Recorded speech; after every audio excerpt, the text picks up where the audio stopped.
చెప్పేది నీతులు, తీసేది గోతులు. చంద్రబాబు దౌర్భాగ్యానికి 10 ఏళ్లు.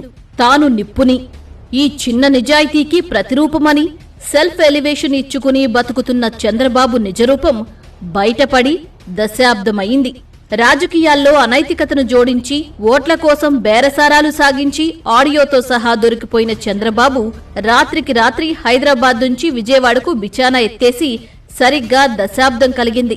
హైదరాబాద్ ఉమ్మడి రాజధానిగా ఉన్న హక్కులను వదులుకొని నెత్తిన చెంగేసుకుని సిగ్గుతో మొహం దాచుకుని చంద్రబాబు విజయవాడ లగెత్తుకొచ్చారు.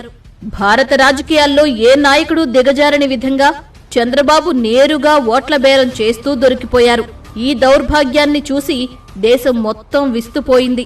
40 ఏళ్ల రాజకీయ జీవితంలో చంద్రబాబు చెప్పని నీతులు, తీయని గోతులు లేవు. నిత్యం తనకు తాను గొప్పవాడిగా చెప్పుకుంటూనే ఇటు అనైతిక పనులు చేస్తూ దొరికిపోతూ ఉంటారు. సిగ్గులేని తనానికి, అవినీతికి, దిగజారుడుకు ప్రతిరూపంగా నిలిచి యావత్ రాజకీయ నాయకుల పరువును బజారున పడేసిన చంద్రబాబు మొత్తం తెలుగు వాళ్ల ప్రతిష్టను మంటగలిపారు. ఓట్ల కొనుగోలు ద్వారా తానంత చౌకబారు రాజకీయ నాయకుడిని చంద్రబాబు తనంతట తానే లోకానికి చెప్పుకున్నారు.